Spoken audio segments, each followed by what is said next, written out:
The alarm blared at precisely 5:30 a.m., cutting through the silence of Alexander Grant's sprawling penthouse in downtown Manhattan. The room, an elegant mix of modern minimalism and opulent luxury, mirrored the life he had built, a life of control, precision, and ruthless ambition.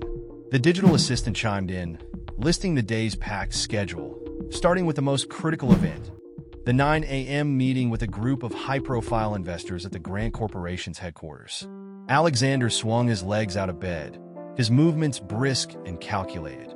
There was no time for lingering or morning indulgence. His every minute had a purpose and investment. The mirror reflected a sharp-featured, impeccably groomed man of 28, his dark hair neatly combed back, his steel blue eyes betraying a flicker of exhaustion. But Alexander had no time for weariness. His mind was already racing through the presentation.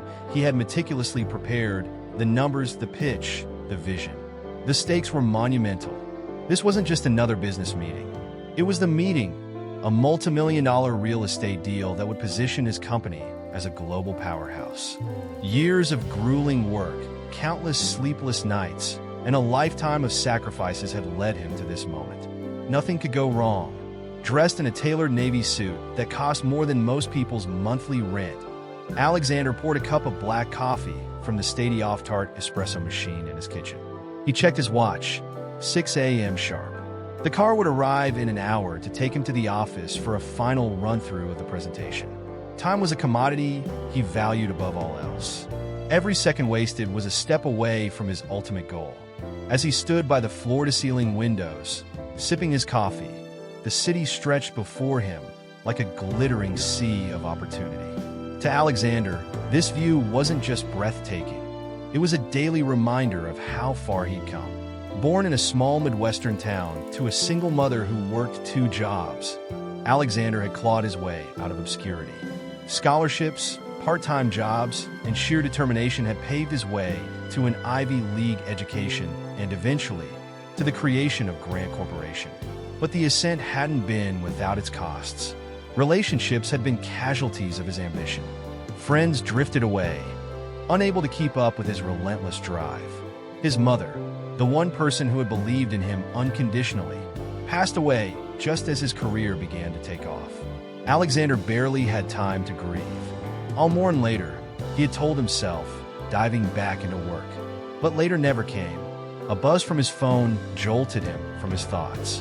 Vanessa, his business partner and closest confidant, had sent a message. Investors already at the office. They're expecting the pitch of a lifetime. "Don't screw this up, Alex." He smirked.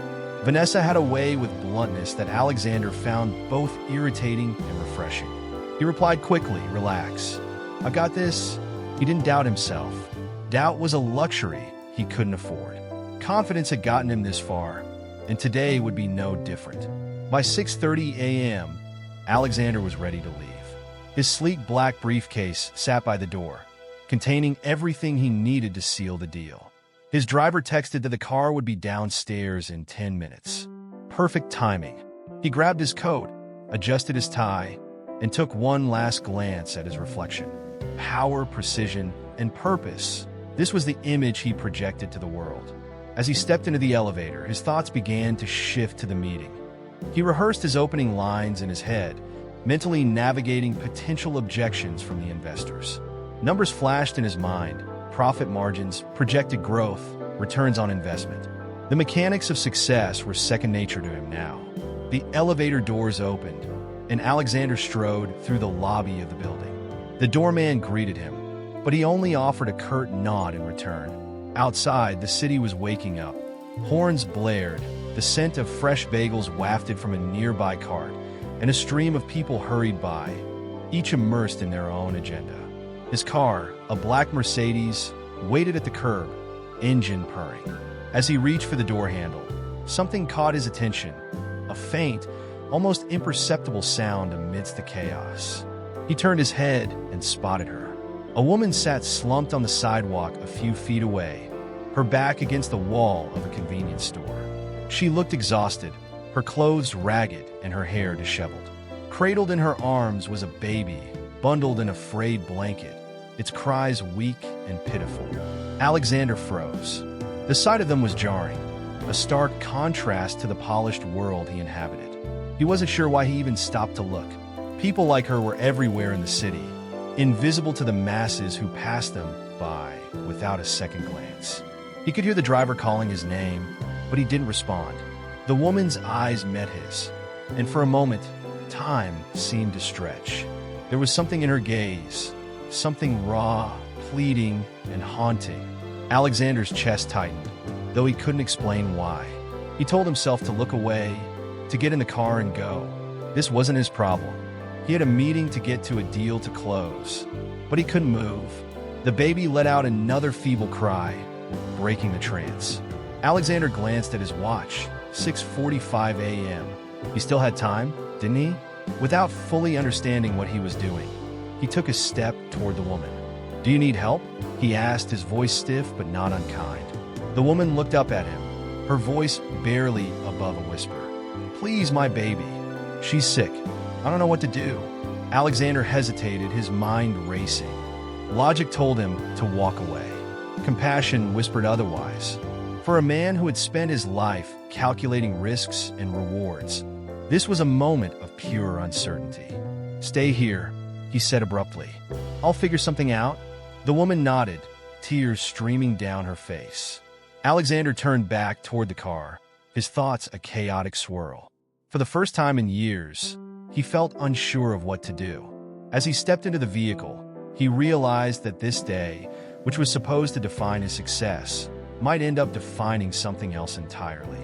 Alexander stepped out of his car, glancing back toward the woman and her baby. The cold morning air bit at his face, and the sounds of the city, horns blaring, the chatter of pedestrians, the rhythmic clatter of subway grates, formed a dissonant backdrop to the scene. The street was alive, yet in this small corner, it felt as though the world had stopped, centering on the huddled figure cradling her child. He hesitated, a sense of urgency still tugging at him. His driver, a middle-aged man named Henry, stepped out and held the car door open, gesturing impatiently. "Mr. Grant, we're running behind schedule. Should we go?" Henry asked, glancing at his watch. Alexander opened his mouth to respond, but found himself lingering. Something about the woman and her baby had shaken him, and it wasn't just pity. He was a man who prided himself on solving problems efficiently, moving from one task to another without emotional distractions. Yet here he was, frozen, staring at a scene he couldn't ignore. The woman shifted slightly, her movements slow and labored, as though even sitting upright was a challenge. The baby in her arms gave a weak cry, the kind that wasn't just hungry or irritable, but full of exhaustion. It was the sound of need, of desperation. The woman's hand trembled as she adjusted the blanket around the child, her knuckles raw and her fingers blue from the cold. Alexander finally approached, his polished shoes clicking against the pavement. The woman looked up, her face a mixture of relief and suspicion. Her hollow cheeks and sunken eyes told a story of exhaustion and suffering. She clutched the baby tighter, as if shielding her from a potential threat. "Are you all right?" Alexander asked, his voice awkward but firm. He didn't know why he said it. Clearly, she wasn't. The woman's lips trembled as she tried to speak, her voice barely audible. "My baby, she's sick. I don't know what to do. Please." Alexander crouched down, his towering presence now level with hers. Up close, the reality of her condition hit him harder. Her clothes were torn and dirty, her coat far too thin for the bitter November air. The baby's tiny face peeked out from the blanket, pale and blotchy, her breath coming in shallow, uneven gasps. "What's wrong with her?" Alexander asked, his tone sharper than he intended. "I don't know," the woman said, her voice cracking. "She's been coughing for days. She has a fever. I tried to get help, but no one listens. I don't have money. I don't." Her words trailed off, choked by emotion. Alexander exhaled, glancing around. People walked by, their gazes sliding over the scene without stopping. It was as if the woman and her baby were invisible. He felt a pang of discomfort at how easy it was to ignore such suffering, how often he himself had walked past similar sights without a second thought. But this time, he couldn't shake the feeling that walking away would haunt him. "Have you been to a doctor?" he asked. The woman shook her head, her eyes welling with tears. "They won't see us without insurance or money." Alexander's jaw tightened. He knew he was out of his depth here. He wasn't a doctor, nor did he have the time or tools to deal with this situation. But he couldn't leave her like this, not with the baby struggling to breathe. "Wait here," he said, standing abruptly. He pulled out his phone and started searching for nearby clinics, but his frustration grew as he realized many would be either too far or unwilling to provide immediate care without payment. He turned back to Henry, who was still standing by the car, looking increasingly concerned. "We're going to need to make a detour," Alexander said. Henry frowned but nodded. "Where to?" "The hospital," Alexander replied without hesitation. The woman's head snapped up, panic flashing in her eyes. No, I can't," she started, but Alexander cut her off. "Don't argue," he said, his tone brooking no dissent. "Your baby needs help, and you're not going to get it sitting here."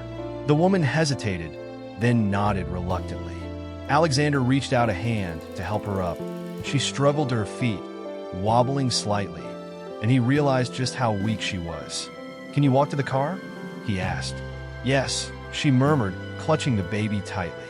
Alexander led her to the car, opening the door and helping her inside.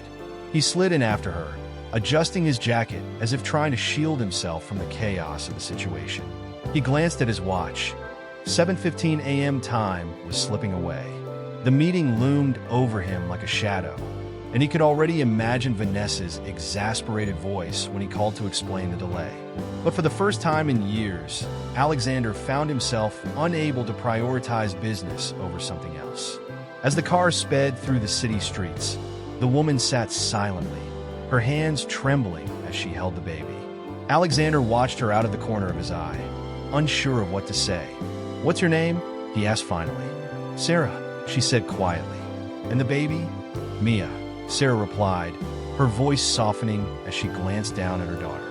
Despite the baby's condition, her love for her child was evident in the way she adjusted the blanket, her fingers gently brushing Mia's forehead. "Okay, Sarah," Alexander said, his tone more measured. "We'll get her checked out. Let's just focus on that for now." Sarah nodded, but didn't respond. Alexander leaned back in his seat, staring out the window as the city blurred past. The gravity of the situation began to sink in, and with it came questions he couldn't answer. Why had he stopped? What was he doing? This wasn't his world. His world was one of boardrooms and contracts, not hospitals and sick children. But as he glanced at Sarah and Mia, something stirred within him. A quiet, nagging voice reminding him that some things couldn't be measured in profit margins or stock prices. As the car pulled up to the hospital, Alexander took a deep breath, bracing himself for the unknown. This was not the morning he had planned, but perhaps he thought it was the morning he needed. The car screeched to a halt outside the emergency entrance of St. Mary's Hospital, the bright red letters casting a faint glow in the gray morning light. Alexander stepped out first, his sharp suit and commanding presence immediately at odds with the chaos of the bustling entrance. Nurses rushed by, patients were wheeled in on stretchers, and the faint smell of antiseptic hung in the air. He turned back to Sarah, who was struggling to get out of the car while cradling Mia. Alexander instinctively reached out, offering her a steady hand. Sarah hesitated but accepted, her grip weak and trembling. She was visibly exhausted, her thin frame swaying under the weight of her child and the invisible burden of her circumstances. "Let's go," Alexander said firmly, ushering her toward the automatic doors. The receptionist barely glanced up as they approached. The desk was a flurry of activity, with phones ringing and nurses hurrying in and out. Alexander stepped forward, his voice cutting through the noise. "This child needs medical attention.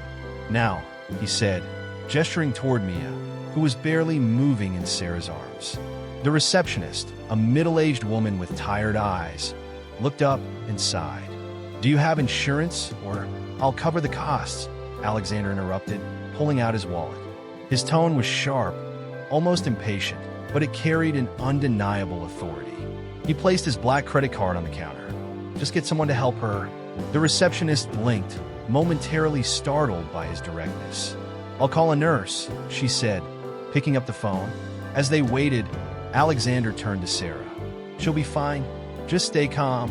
Sarah nodded, her eyes darting anxiously around the room. Thank you, she whispered, her voice cracking. A nurse arrived moments later, her demeanor brisk but kind. She assessed Mia quickly, her brow furrowing. We need to get her to a pediatric ward immediately, the nurse said, motioning for Sarah to follow. Alexander hesitated for a moment, unsure if he should go with them, but Sarah's pleading glance made the decision for him. Together, they followed the nurse down a long corridor lined with pale blue walls and fluorescent lights. The sounds of the hospital, beeping monitors, muffled conversations, the occasional wail of a patient, created an undercurrent of tension. Alexander found himself feeling uncharacteristically uneasy. He wasn't used to being in situations where he had no control. They were led to a small room where a pediatrician awaited them. The doctor, a calm man with salt and pepper hair, immediately began examining Mia. He checked her vitals, listened to her breathing, and gently pressed on her abdomen. Sarah hovered nearby, her hands clasped tightly together, her knuckles white. How long has she been like this? The doctor asked without looking up. A few days, Sarah replied, her voice shaky. She's been coughing and feverish. She hasn't been eating much. The doctor nodded, his expression serious, but not alarmed. She's severely dehydrated and showing signs of a respiratory infection. We'll need to run some tests and start her on 4 fluids and antibiotics right away. Sarah's face crumpled. Will she be okay? She asked, her voice barely above a whisper. The doctor met her eyes. We'll do everything we can, but she needs care immediately. As the nurse prepared to insert an 4 into Mia's tiny arm, Sarah turned away, unable to watch. Alexander, standing in the corner of the room, felt a pang of discomfort. He wasn't used to feeling helpless, but watching the baby flinch and cry as the needle went and stirred something unfamiliar in him. He wanted to reassure Sarah, but the words felt foreign on his tongue. The nurse finished quickly and hooked Mia up to a machine that began delivering fluids. The baby's cries subsided into weak whimpers, and Sarah sank into a nearby chair, her shoulders slumping in relief. The doctor turned to Alexander. Thank you for bringing her in so quickly. If this had gone untreated much longer, it could have been far worse. Alexander nodded stiffly. How long will she need to stay here? Likely a few days, the doctor replied. We'll monitor her closely and run additional tests to rule out anything more serious. Sarah looked up, panic flashing across her face. A few days? Where will I go? I can't leave her. You'll be able to stay with her, the doctor assured her. We'll arrange for you to have access to our family care unit. Sarah exhaled shakily, murmuring a quiet, thank you. She glanced at Alexander, her eyes full of gratitude and something else, an unspoken question. Why was he doing this? Alexander shifted uncomfortably under her gaze. He didn't have an answer. This wasn't part of his day, his plan, his life. Yet here he was, standing in a hospital room, paying for the care of a woman and child he didn't know. A nurse returned to the room and handed Sarah a clipboard with forms to fill out. Just basic information, she said gently. Sarah stared at the forms, her hands trembling. I don't have an address, she admitted quietly. Or a phone number. Alexander stepped forward.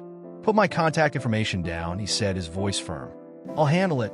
Sarah looked up at him, her eyes wide. Why are you helping us? She asked, her voice thick with emotion. Alexander hesitated. He didn't know how to explain it.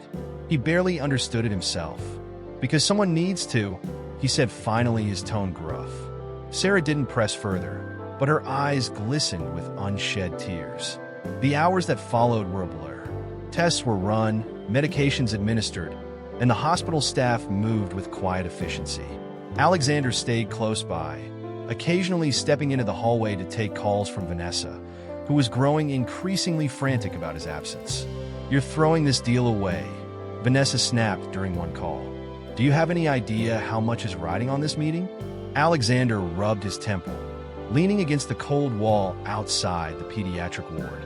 I'll explain everything later, he said tersely. You better hope there's a company left to explain it to, Vanessa retorted before hanging up. He shoved his phone into his pocket, his jaw tightening. The weight of his decision pressed heavily on him. But when he re-entered the room and saw Mia's tiny chest rising and falling steadily for the first time, a strange sense of relief washed over him. By evening, Mia's fever had begun to subside, and Sarah finally allowed herself to rest. She sat in a chair beside the hospital bed, her head resting against the wall, her eyes closed. Alexander watched her for a moment, marveling at her resilience. Despite everything she had been through, she had fought for her child with every ounce of strength she had. He turned to leave quietly, but Sarah's voice stopped him. "Mr. Grant?" He looked back. "Yes. I don't know how to thank you," she said, her voice filled with emotion. "You didn't have to do any of this. I don't even know your first name." For the first time that day, Alexander smiled faintly. "It's Alexander, and you don't need to thank me." Sarah nodded, her eyes heavy with exhaustion. "You saved her," she whispered. "You saved us." As Alexander stepped out into the hallway, he felt an unfamiliar warmth in his chest. For years, he had measured success in numbers and deals. But in this moment, he realized he had done something that no spreadsheet or contract could quantify. And for reasons he couldn't yet articulate, it felt right. The harsh fluorescent lights of the hospital hallway cast long shadows as Alexander leaned against the wall outside Mia's room. His phone buzzed incessantly in his pocket, each vibration like a mosquito bite, incessant and irksome. He knew who it was before even looking: Vanessa, his business partner, and the woman who had helped him build his empire from the ground up. With a reluctant sigh, he pulled out his phone and answered. "Where the hell are you, Alex?" Vanessa's voice cut through the line, sharp and unforgiving. "The investors have been waiting for over an hour. This isn't just unprofessional, it's catastrophic." "I'm handling something," Alexander replied tersely, glancing toward the room where Sarah sat by Mia's bedside. The baby's shallow breathing had steadied, a small but hopeful sign. "Something?" Vanessa shot back, her tone incredulous. "Do you have any idea how much is riding on this deal? Months of preparation, millions of dollars in potential profits, not to mention our reputation. You can't just disappear on the most important day of your career." Alexander ran a hand through his hair, frustration bubbling under the surface. "I know, Vanessa. I'll explain later." "No, you'll explain now." Her voice lowered, edged with something colder. "This isn't like you. You don't miss meetings. You don't throw away opportunities. What's going on?" Alexander hesitated. He wasn't sure how to put it into words. This strange compulsion to stay, to help a woman and child he barely knew. How could he make her understand when he barely understood it himself? "I can't leave right now," he said finally. "I'm at the hospital." There was a brief pause on the other end. "Are you hurt?" Vanessa asked, her voice softening slightly. "No, it's someone else," Alexander admitted. "Someone else?" Vanessa's incredulity returned in full force. "Who? And why is this more important than our future?" Alexander closed his eyes, exhaling slowly. "It's complicated. Complicated?" Vanessa snapped. "Alex, you're risking everything we've worked for. If you don't get here in the next 30 minutes, we can kiss this deal goodbye. And don't think for a second that these investors will give us a second chance." "I understand," Alexander said quietly.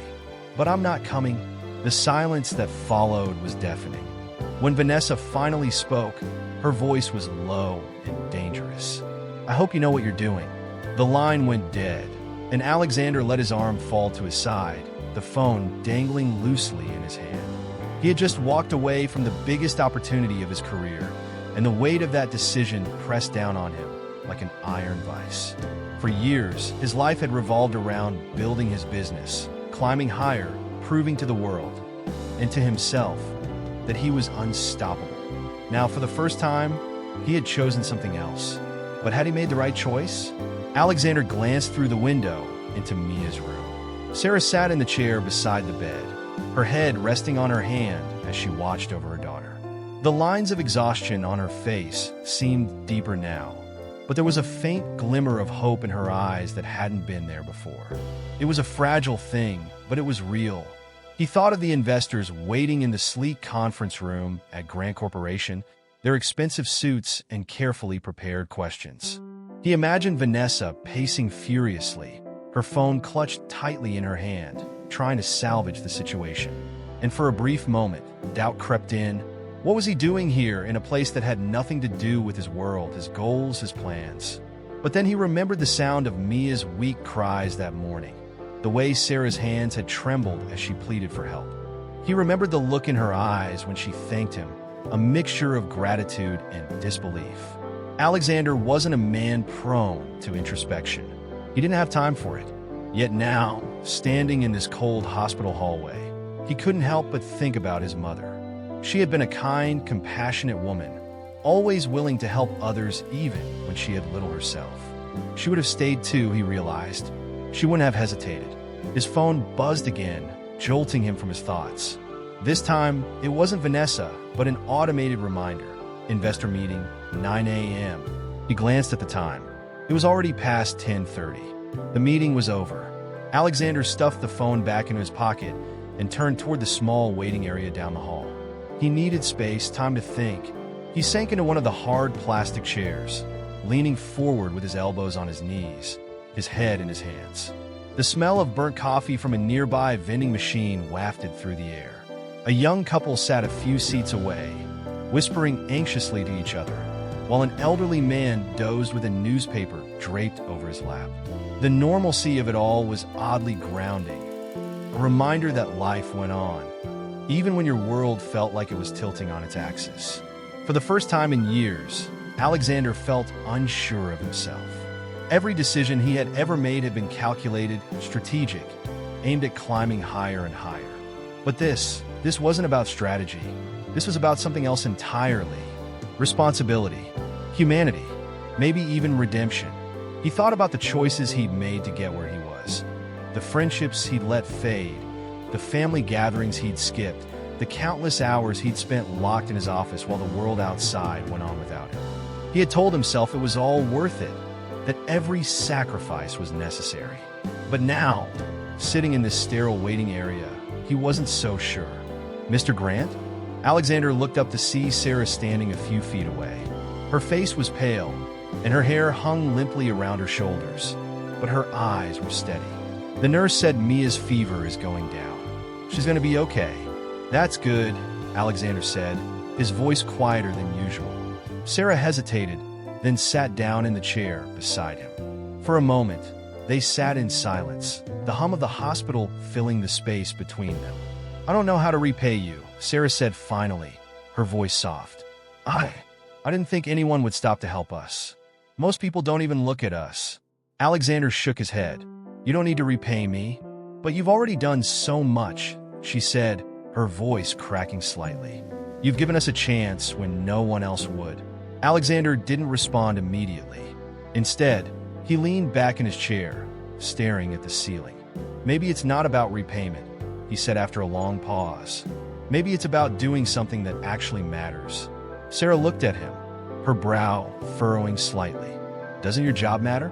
You're obviously important. You've got money, power, things most people can only dream of. Alexander let out a short, humorless laugh. Important? Maybe. But to who? To what? A few investors? A balance sheet? He looked at her then, his expression serious. I don't know if what I do really matters, but making sure your daughter gets the help she needs, that matters. For the first time in years, Alexander felt a flicker of something he couldn't quite name.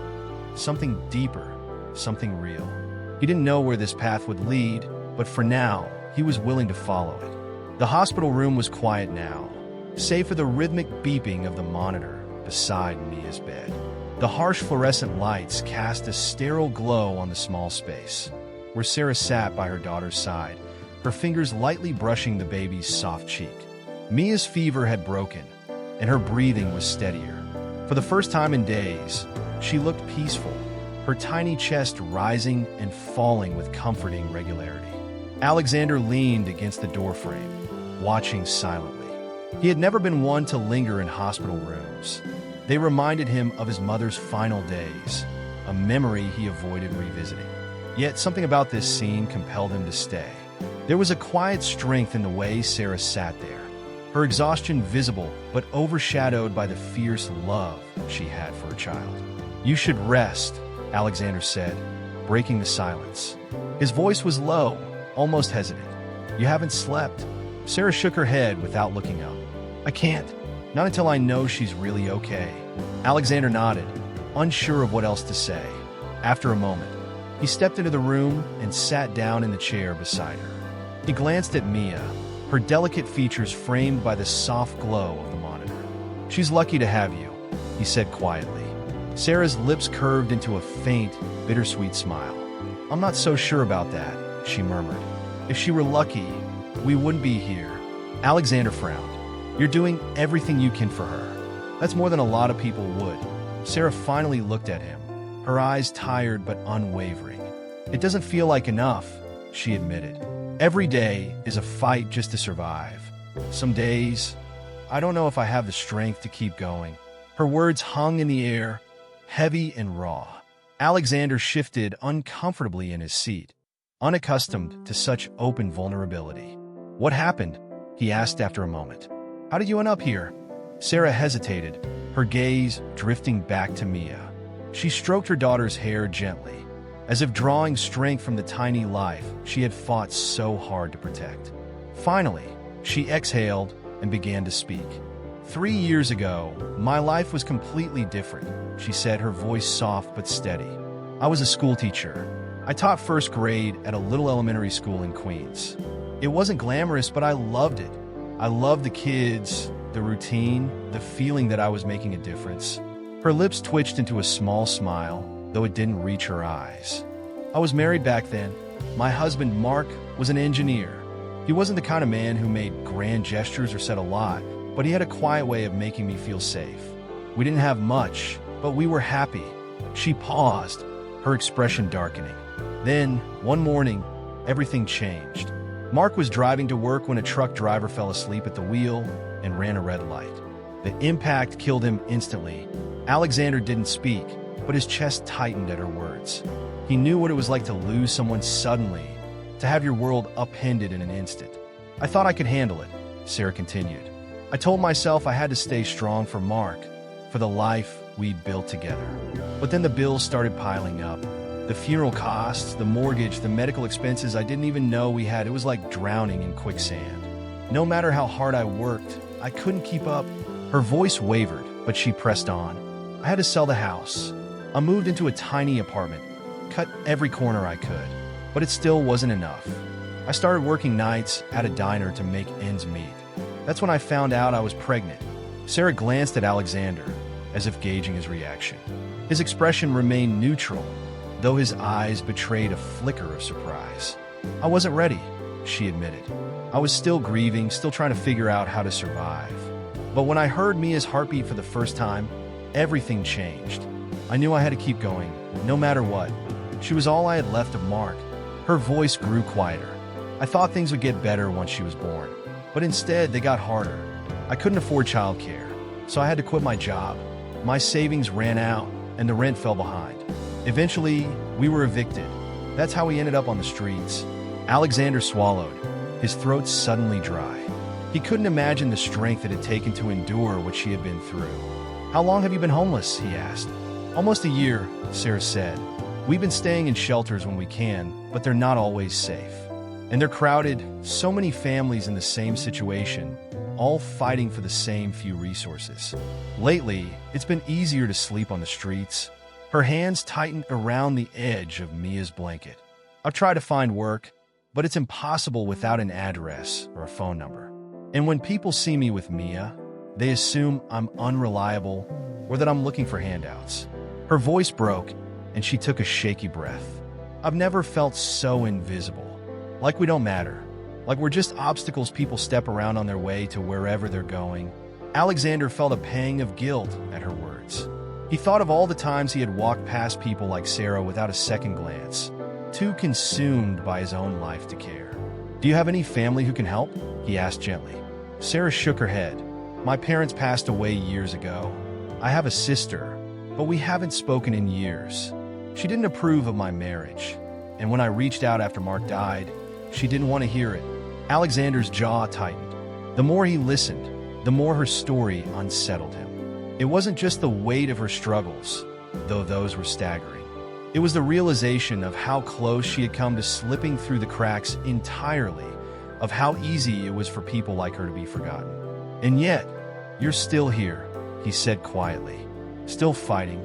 Sarah smiled faintly, though her eyes were rimmed with tears. For Mia, she said simply, she's the only reason I haven't given up. She deserves a chance, even if I don't. Alexander stared at her, struggling to process everything she had just shared. He had spent his entire life chasing success, believing that wealth and power were the ultimate measures of a person's worth. But Sarah, with nothing to her name, had shown a kind of strength he couldn't begin to fathom. Sarah, he said finally, his voice uncharacteristically soft. You matter. Mia matters. And I'm going to do everything I can to make sure you both get the chance you deserve. Her eyes widened, a flicker of hope breaking through her exhaustion. Why? She asked. Why would you do that for us? Alexander hesitated, searching for an answer. He thought of his mother, of the value she had tried to instill in him before he lost sight of them. He thought of the look on Mia's face as she slept, peaceful and innocent, unaware of the struggles that surrounded her. Because someone once told me that the only thing that truly matters is what we do for others, he said. And I think it's about time I started listening. For the first time, Sarah's face softened into a genuine smile. It wasn't a grand gesture or a declaration, but it was enough to spark a glimmer of hope in both of them.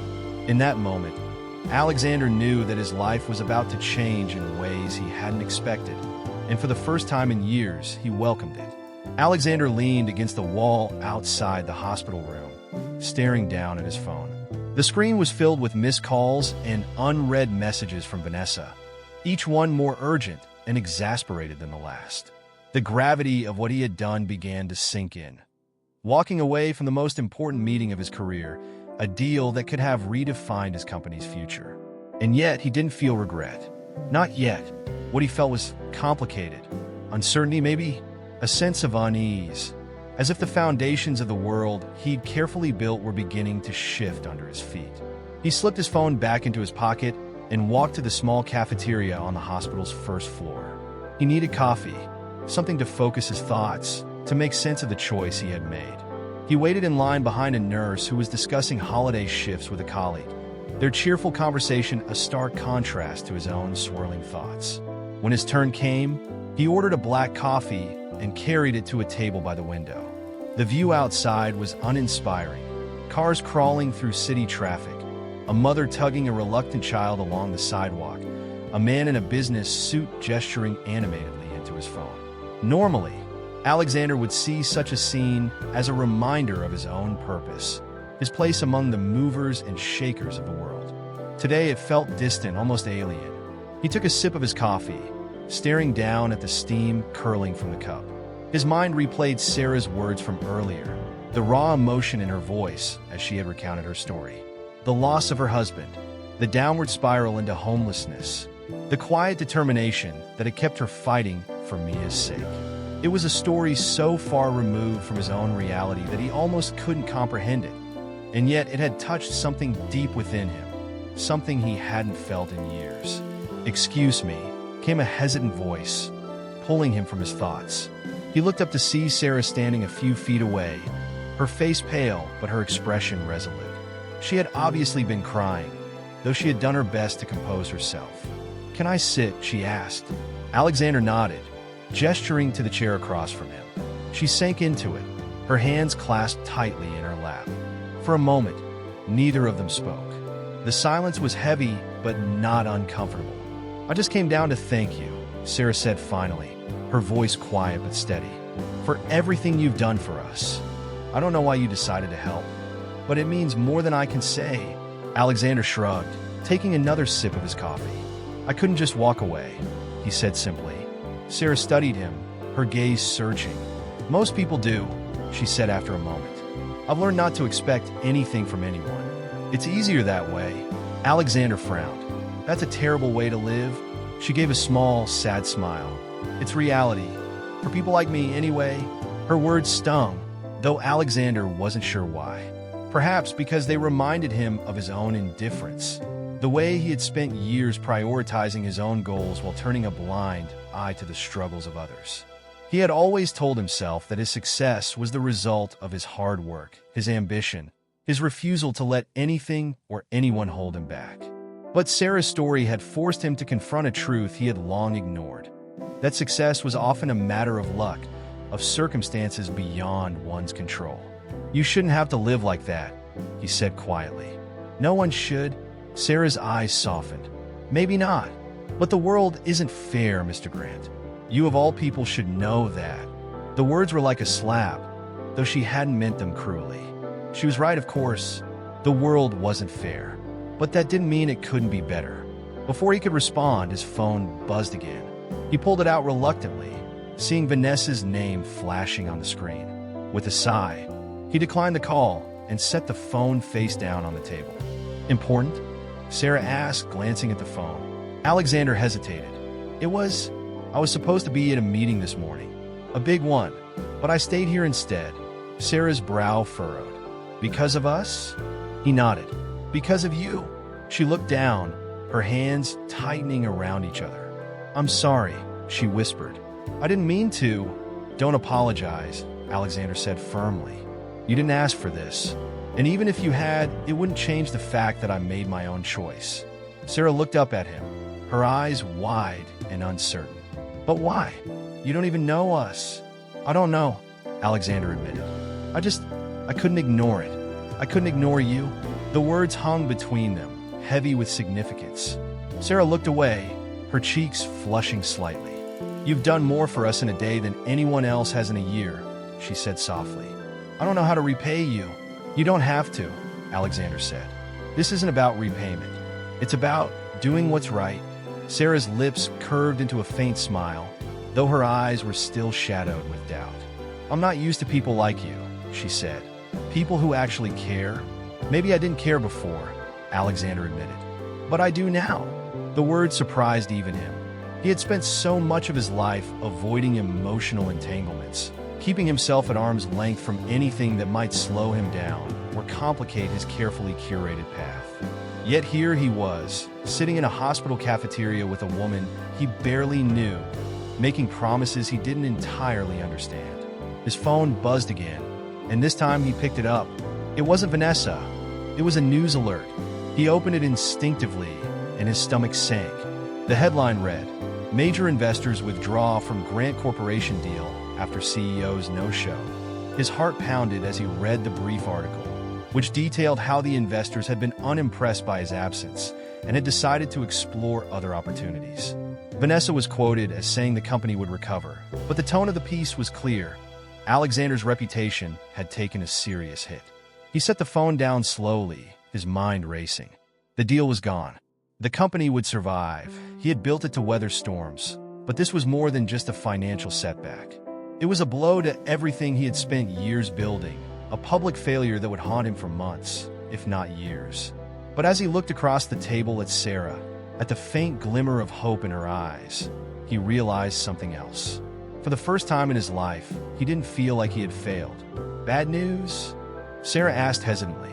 Alexander met her gaze, and to his surprise, he smiled. "Not really," he said. "Just a turning point." Sarah tilted her head, confused but intrigued. "What do you mean?" He leaned back in his chair, feeling oddly calm. "I think it's time I started doing things differently," he said. "Starting with you and Mia." Her eyes widened, and she opened her mouth to respond, but no words came. For the first time in years, Alexander felt like he was exactly where he was meant to be. Alexander sat in the hospital's small waiting area, staring blankly at the news article still open on his phone. The words blurred as his mind churned, grappling with the ramifications of his decision to stay with Sarah and Mia. He had sacrificed a deal worth millions, and his absence had already sent ripples through his company. Vanessa would no doubt be furious, and the investors' withdrawal would tarnish his reputation in the business world. And yet, deep down, he felt a strange sense of peace. Sarah's quiet voice brought him back to the moment. "Is everything okay?" she asked, standing hesitantly a few feet away. He looked up, slipping his phone into his pocket. "It will be," he said, offering a faint smile. How's Mia? She's sleeping, Sarah said, sitting down across from him. Her face was pale with exhaustion, but her expression held a faint glimmer of hope. The nurses said her vitals are improving. They think she'll make a full recovery. That's good, Alexander said. Relief flooded through him at the news. That's really good, Sarah nodded, her gaze dropping to her hands. I don't know what would have happened if you hadn't stopped, she said softly. I don't even want to think about it. Alexander leaned forward, resting his elbows on his knees. You don't have to think about that anymore, he said. What matters now is what comes next. Sarah gave him a wary look. What do you mean? I mean, you can't go back to living on the streets, Alexander said. Not with Mia. We need to find a way to get you both somewhere safe and stable. Her brow furrowed. We, she echoed. Yes, we, Alexander said firmly. I'm not going to walk away from this. Not now. Sarah shook her head, her eyes filling with tears. You've already done so much, more than anyone else ever has. I can't ask you to do more. You're not asking, Alexander said. I'm offering. She stared at him, her expression a mixture of gratitude and disbelief. Why? She whispered. Why would you do this for us? Alexander hesitated, searching for the right words. Because I can, he said finally, and because it's the right thing to do. The simplicity of his answer seemed to disarm her. She nodded slowly, wiping at her eyes. Okay, she said, but I don't even know where to start. Then we'll figure it out together, Alexander said. Over the next few hours, Alexander began putting his plan into motion. He started by making a few calls, leveraging his network to find immediate resources for Sarah and Mia.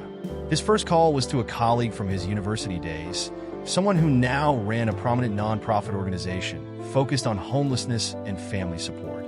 Alex, it's been a while, the voice on the other end said warmly. What can I do for you? I need your help, Alexander said without preamble. I have a woman and her child who need temporary housing, medical follow-ups, and some assistance getting back on their feet. The colleague didn't hesitate. We can handle that. Send me their information, and I'll make some calls. We'll get them set up in one of our transitional housing units. Alexander felt a surge of relief. Thank you, he said sincerely. I owe you. Just doing what we're here for, his colleague replied. But it's not like you to call about something like this. What's the story? It's a long one, Alexander said. But let's just say it's time I started paying attention to things that actually matter. After hanging up, he turned to Sarah, who was sitting beside him with Mia, cradled in her arms. I've found a place for you, he said. It's temporary, but it's safe, and it'll give you some breathing room. Sarah's eyes widened. A place? You mean we won't have to go back to the streets? That's right, Alexander said. And the organization will help you with medical care, job placement, and anything else you might need. Tears welled up in Sarah's eyes. I don't even know what to say, she said, her voice trembling. Thank you doesn't feel like enough. You don't have to say anything, Alexander said. Just focus on getting better. Both of you. The next step was more complicated. Alexander knew that temporary housing was only a short-term solution.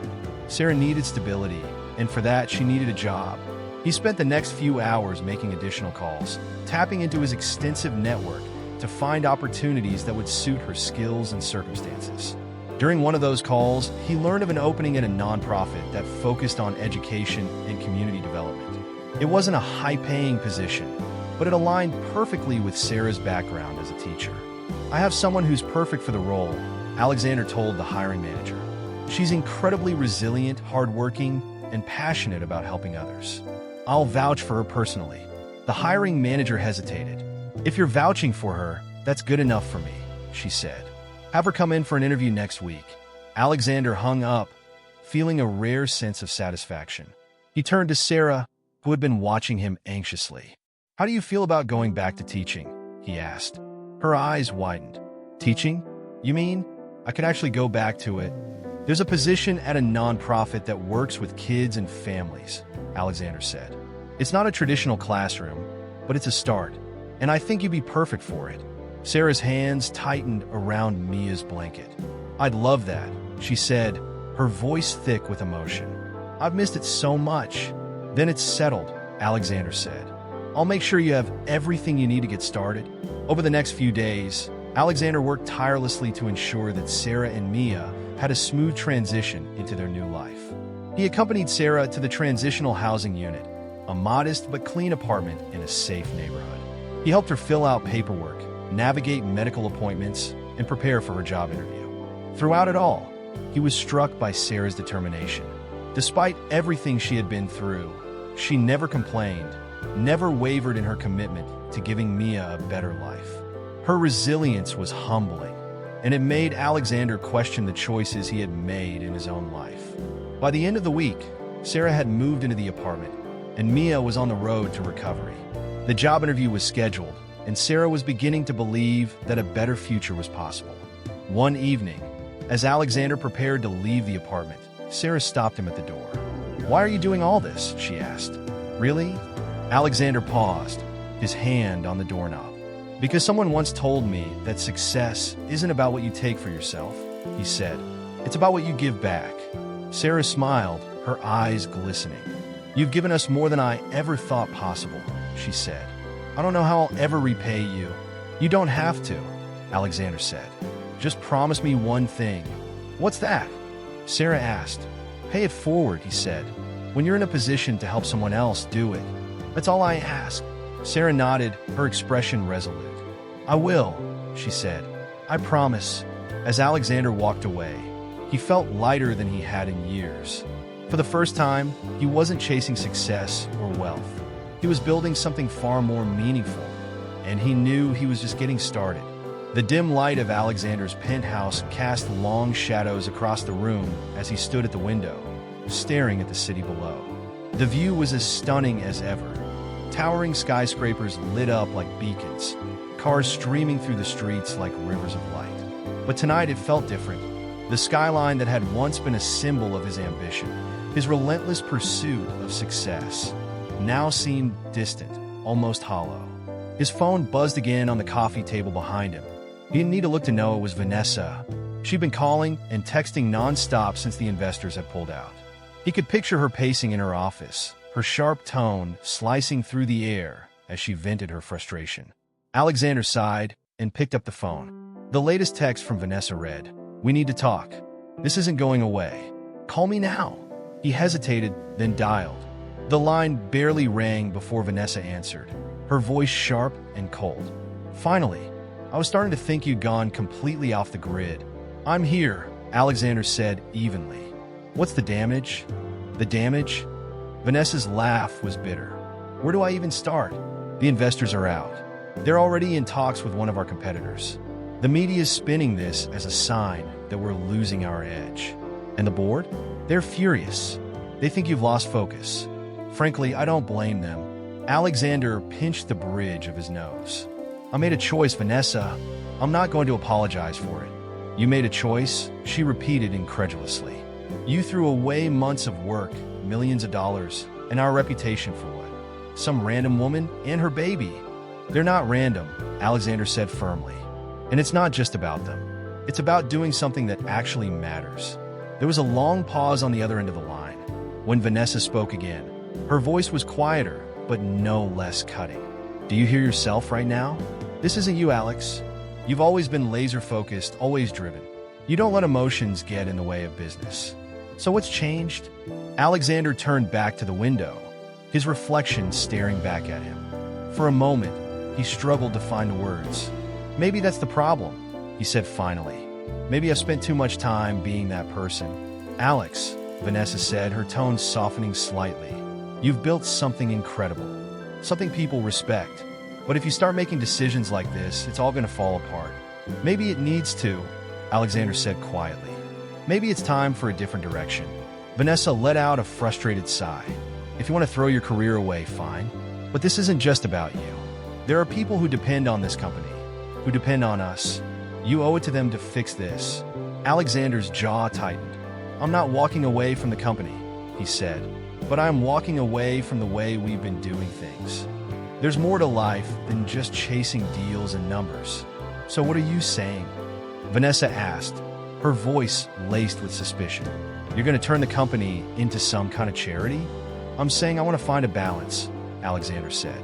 We can still be successful, but we can also use that success to make a difference. If the board doesn't like that, they can replace me." Vanessa was silent for a moment, clearly taken aback. When she spoke again, her voice was laced with both frustration and resignation. "You're serious about this, aren't you?" "I am," Alexander said. "Then you'd better be ready for the fallout," Vanessa said.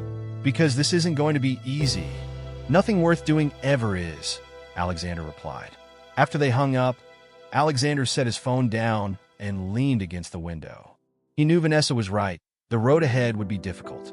He had spent years building a reputation as a ruthless, results-driven businessman, and the shift he was proposing would be met with resistance. The board might fight him, the media would question him, and the competitors he had spent years outpacing would see this as a sign of weakness. But for the first time in years, the thought of those challenges didn't fill him with dread. Instead, it felt like a challenge worth taking on. The next morning, Alexander arrived at the office to a tense atmosphere. Vanessa was waiting for him in his office, arms crossed, her expression unreadable. She gestured to a pile of papers on his desk. "These are the media reports from yesterday. And those," she pointed to another stack, "are the board's requests for an emergency meeting." "Let them request," Alexander said, sitting down behind his desk. "I'll speak to them when I'm ready." Vanessa raised an eyebrow. "You're awfully calm for someone whose career is on the line." "Because I've made my decision," Alexander said. "I'm not going to spend the rest of my life chasing deals that don't mean anything. If the board can't get behind that, then I'll step aside." Vanessa stared at him, her expression softening slightly. "You're serious about this?" "I am," Alexander said. "I'm not saying we stop being a business, but we need to start thinking about what kind of legacy we want to leave behind. And I'm not just talking about profits." Vanessa let out a long breath. "You're going to make my life very difficult. You know that?" Alexander smiled faintly. "What else is new?" She shook her head but couldn't quite hide a small smirk. "All right, if you're really doing this, then we need a plan. The board's not going to roll over just because you had an epiphany." "I know," Alexander said, "but I'm ready for whatever comes." Over the next few days, Alexander began outlining his vision for the company's future. It wasn't about abandoning their core business, but about finding ways to use their resources and influence for greater good. He proposed partnerships with nonprofits, investments in affordable housing projects, and initiatives to support struggling families. The board meeting, when it finally happened, was as contentious as Alexander had expected. Some members were outraged, accusing him of losing sight of the company's goals. Others were more measured, expressing cautious optimism about the potential benefits of his ideas. In the end, Alexander knew it would take time to convince them all, but he was willing to fight for it. For Sarah, for Mia, and for everyone like them who deserved a chance at a better life. As he walked out of the meeting room, Vanessa caught up to him. "You're either a genius or a lunatic," she said. "Maybe a bit of both," Alexander replied with a small smile. Vanessa rolled her eyes, but couldn't hide her amusement. "Just don't expect me to bail you out if this blows up in your face." "Wouldn't dream of it," Alexander said. For the first time in years, he felt like he was on the right path. Not the easiest one, but the one that mattered. And he was ready to face whatever challenges lay ahead. Alexander sat in his office, the early morning light streaming through the floor-to-ceiling windows. The once meticulously organized space now reflected his shifting priorities. Stacks of papers outlining social impact initiatives sat beside business reports, and a notebook filled with handwritten ideas lay open on his desk. For the first time in his career, he felt energized not by potential profits, but by the possibility of real, meaningful change. It had been 2 weeks since he made the decision to redirect the focus of his company. The fallout had been both predictable and chaotic. Investors questioned his judgment, some withdrawing their support entirely. The media buzzed with speculation, painting him as either a visionary or a reckless idealist. The board, while initially divided, had reluctantly agreed to give him 6 months to prove that this new direction could work. Vanessa had thrown herself into managing the fallout, her sharp efficiency tempered by a grudging respect for Alexander's resolve. And then there was Sarah and Mia. Alexander glanced at his phone, where a new message from Sarah waited. He opened it, smiling faintly as he read her words. "Mia and I are settling in well." She's giggling so much now. Her little laugh fills the whole room. Thank you for everything. I hope you're doing okay too. He stared at the message for a moment before replying. Glad to hear that. Let me know if you need anything. It amazed him how much their lives had intertwined in such a short time. Sarah had started her job at the nonprofit a few days ago, her first step toward rebuilding her life. The staff had been impressed with her dedication and warmth, qualities Alexander had seen in her from the start. Mia, now healthy and thriving, had become a beacon of hope not just for Sarah, but for Alexander as well. He visited them often, bringing small gifts for Mia or staying for a cup of coffee with Sarah. Their conversations had grown easier, more natural, and he found himself looking forward to those moments of connection. But Alexander's focus wasn't just on Sarah and Mia. Their story had sparked something larger within him, a realization that his wealth and influence could be tools for good. Over the past 2 weeks, he had begun reshaping his company's priorities, redirecting resources toward projects that aligned with his new vision. One of the first initiatives he launched was a partnership with a nonprofit organization to provide transitional housing for homeless families. Drawing on his company's real estate expertise, Alexander proposed converting underutilized properties into safe, affordable housing. The project had been met with skepticism from some corners of the business world, but Alexander was determined to see it through. He had also begun funding scholarships for underprivileged students, inspired by his own experience as a scholarship recipient. He wanted to give others the same chance he'd had to change their lives through education.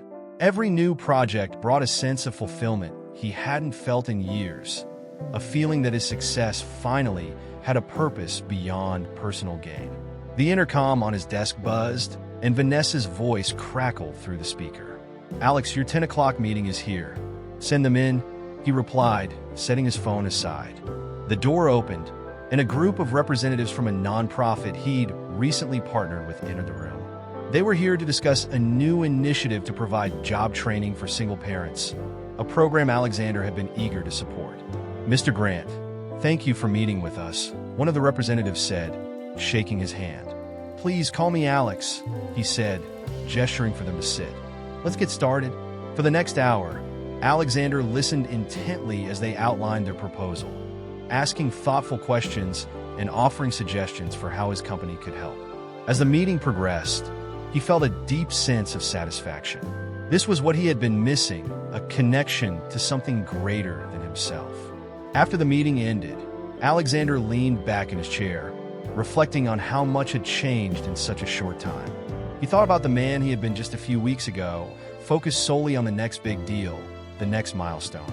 That man would have scoffed at the idea of spending company resources on social causes, dismissing it as a distraction. But now, he couldn't imagine going back.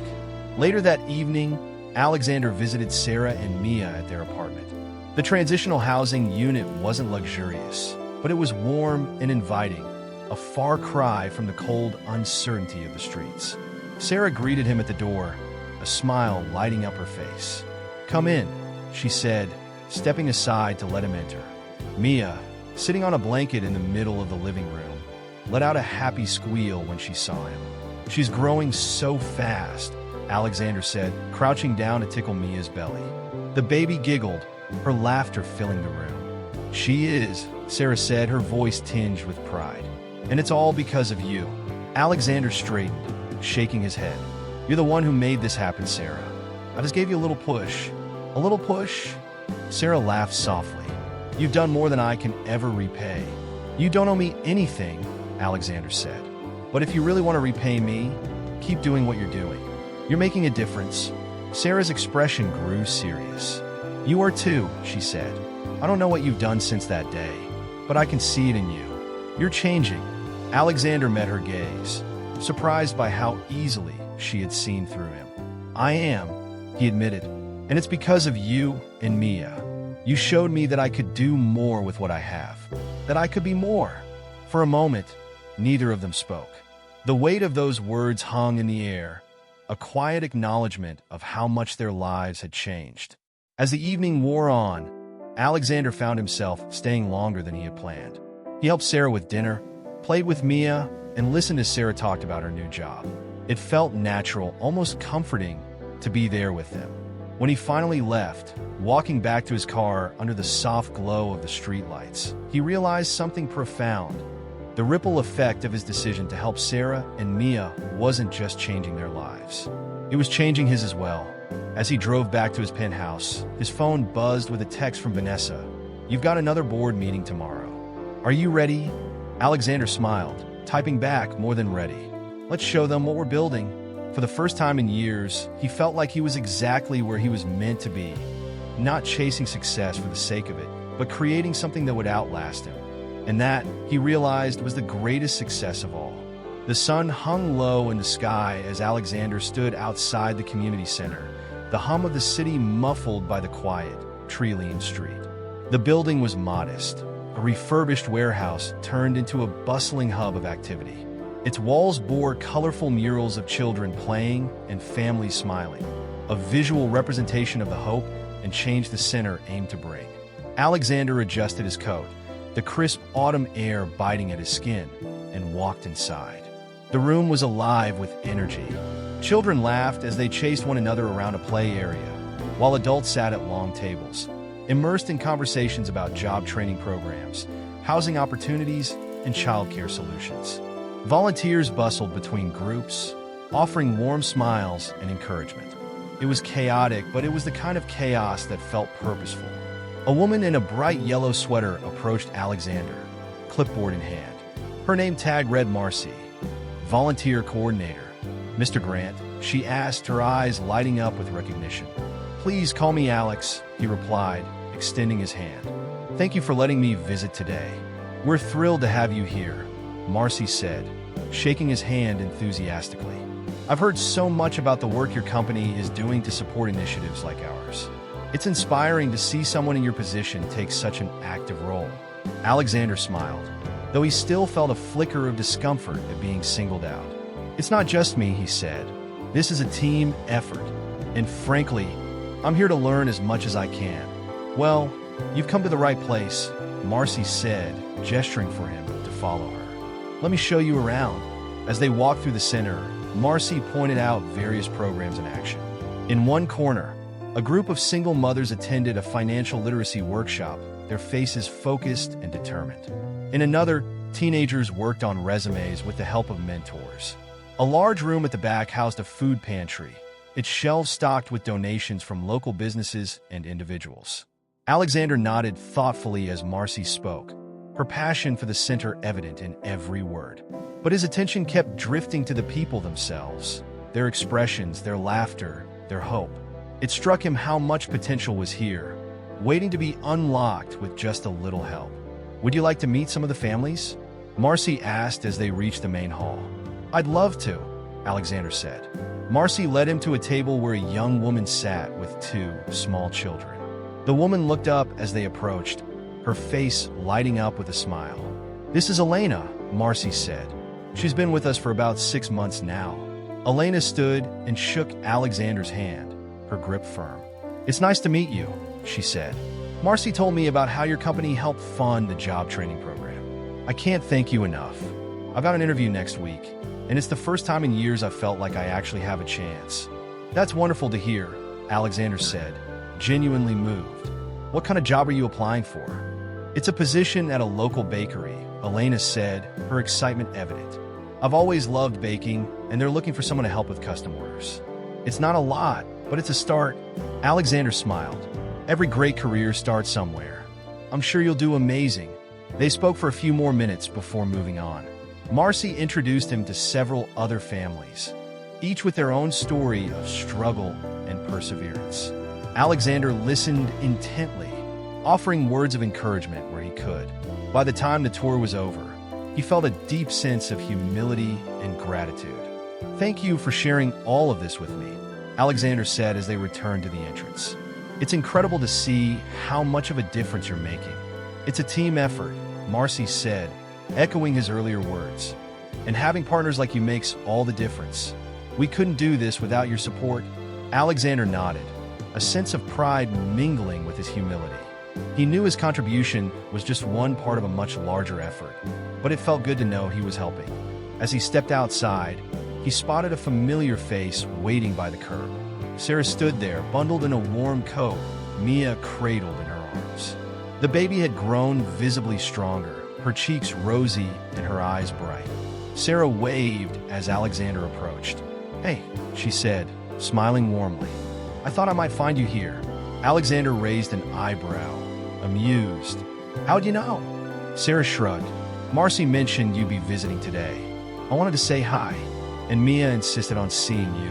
Alexander chuckled, reaching out to tickle Mia's chin. The baby giggled, her tiny hands reaching for him. "She's looking great," he said. "How are you both doing?" "We're good," Sarah said. "Better than good, actually.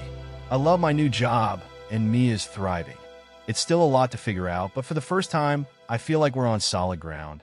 "That's what I like to hear," Alexander said. "You've earned it." Sarah's smile faded slightly, her expression turning serious. "We wouldn't be here without you," she said. "You changed everything for us." Alexander shook his head. "You're the one who made the change happen. I just gave you a little push." Sarah looked at him for a long moment, her eyes searching his. "You know, you've changed too," she said softly.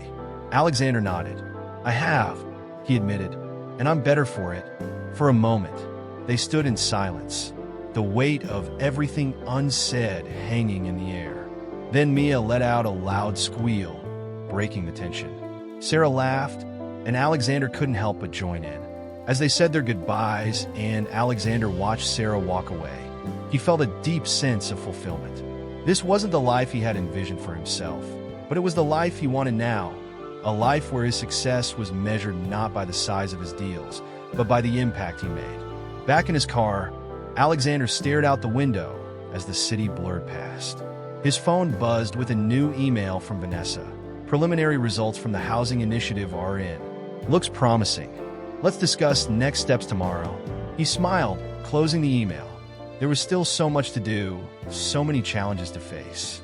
But for the first time in years, he felt ready to face them. As the car pulled into his building, Alexander stepped out, his mind already turning to the next phase of his journey. This was just the beginning, but it was a beginning he would never have reached without Sarah, Mia, and the choices he had made to help them. For the first time in his life, Alexander knew he was exactly where he was meant to be. The conference room was quiet, save for the muffled hum of the city outside. Alexander sat at the head of the long glass table, his fingers steepled as he surveyed the faces of the board members seated before him. This meeting was different from any other he had led. He wasn't here to pitch a deal or defend a quarterly report. He was here to convince them of a vision, a future for the company that prioritized more than just profits. Vanessa sat to his right, her sharp suit and focused expression masking the nervous energy he knew she felt. Over the past few weeks, she had become both his fiercest critic and his strongest ally. Though she had been skeptical of his direction at first, she had come to see the potential in his vision.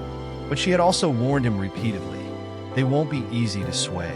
Alexander cleared his throat, drawing the room's attention. "Thank you all for being here," he began.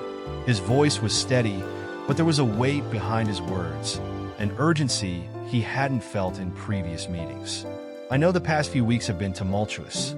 We've faced setbacks, lost investors, and endured a wave of criticism.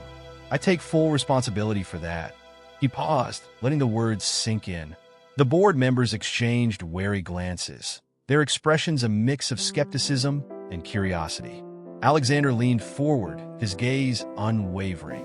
"But those setbacks have given us something far more valuable than we lost," he continued. "They've given us a chance to redefine who we are and what we stand for as a company." A low murmur rippled through the room, and one of the board members, a grizzled veteran named Robert, raised a hand. "Let's cut to the chase, Alex. What exactly are you proposing?" Alexander nodded, anticipating the question. He stood and walked to the screen at the end of the room, where a presentation was ready.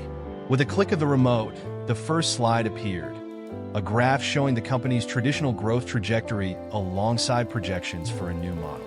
"I'm proposing a shift in focus," Alexander said. "Not away from profitability, but towards sustainability and impact. We've built a reputation as one of the most successful firms in the city, but success without purpose is hollow. It's time we start using our resources to create something that lasts." not just for us, but for the communities we serve. He advanced the slide, showing an image of the recently completed transitional housing project, a partnership with a nonprofit organization he had contacted weeks ago. This is what I'm talking about: affordable housing, job training programs, scholarships for underserved communities. These aren't distractions, they're investments. Investments in people, in the future, in the kind of legacy we want to leave behind. A younger board member, Jessica, leaned forward. "It's a noble idea," she said cautiously. "But how does this impact our bottom line? How do we maintain competitiveness while taking on these initiatives?" Alexander smiled faintly. He had expected this question, because these initiatives don't just benefit others, they benefit us too. Consumers, investors, and employees are all drawn to companies that stand for something. By showing we're committed to making a difference, we're building trust, loyalty, and a stronger reputation. That's good for business. The room grew quiet again as the board members absorbed his words. Vanessa chimed in, her voice calm but firm. "He's right. Early reports from our housing initiative show increased positive brand sentiment and engagement. We've already attracted interest from investors who specialize in socially responsible ventures. There's potential here." Alexander turned to face the board directly. "I'm not asking for blind faith," he said. "I'm asking for time. Give me 1 year to prove that this model works. If we don't see results, both financial and social, then I'll step down." A collective murmur spread across the room, the tension palpable. Finally, Robert spoke again. "1 year," he said gruffly. "That's a tight deadline." "It's enough," Alexander said confidently. "And I believe we can do it." The board members exchanged glances, weighing their options. Finally, Jessica nodded. "I'm in." One by one, the others followed, some more reluctantly than others. When the last hand was raised, Alexander exhaled, a sense of relief washing over him. He had convinced them for now. As the meeting adjourned, Vanessa lingered behind, watching him with an unreadable expression. "Well," she said, crossing her arms. "You did it. For now," Alexander replied. "The hard part's still ahead." Vanessa smirked. "You thrive on hard parts. Just don't let me regret backing you." "You won't," Alexander said, his voice resolute. That evening, Alexander returned to the community center for a celebration marking the success of their first housing project. The atmosphere was warm and vibrant, filled with families who had been given a second chance. Sarah was there, holding Mia in her arms as she chatted with Marcy and a few other volunteers. When she saw Alexander, her face lit up. "Alex," she called, waving him over. He approached with a smile. "How's it going?" "Great," Sarah said. "Everyone's been talking about the new housing project. It's giving so many families hope." Alexander nodded. "It's just the beginning. We've got more projects in the pipeline." Sarah's expression softened. "You've done so much already," she said. "But what about you? Are you happy with all these changes?" Alexander paused, considering her question. "I think I'm finally getting there," he admitted. "It's different from what I imagined, but it feels right." Sarah smiled, her eyes bright with understanding. "That's what matters." Mia reached for Alexander then, her tiny hands clutching at his tie. He laughed, lifting her into his arms. "You're getting pretty strong, aren't you?" he said, bouncing her gently. Sarah watched them, her heart full. "You're good with her," she said softly. Alexander met her gaze, something unspoken passing between them. "She makes it easy," he said. For the rest of the evening, Alexander mingled with the families, sharing stories and hearing their dreams for the future. He felt a deep sense of belonging, as though he had finally found his place, not in boardrooms or skyscrapers, but here, among people whose lives he could help change. As the night wound down and the families began to leave, Alexander stood outside the center, watching the lights dim. Sarah joined him, Mia asleep in her arms. "You've changed a lot," she said quietly. Alexander nodded. "I have, and I'm not done yet." Sarah smiled. "Neither am I." They stood there for a moment, the crisp night air wrapping around them. For the first time in years, Alexander felt at peace. He wasn't chasing success anymore. He was building something meaningful, and that, he realized, was worth more than anything he had ever achieved. As they said their goodbyes and walked in opposite directions, Alexander knew this was just the beginning of his new journey. The man who had once measured his worth in wealth and power was now finding fulfillment in the lives he touched and the change he inspired. And for that, he was truly grateful.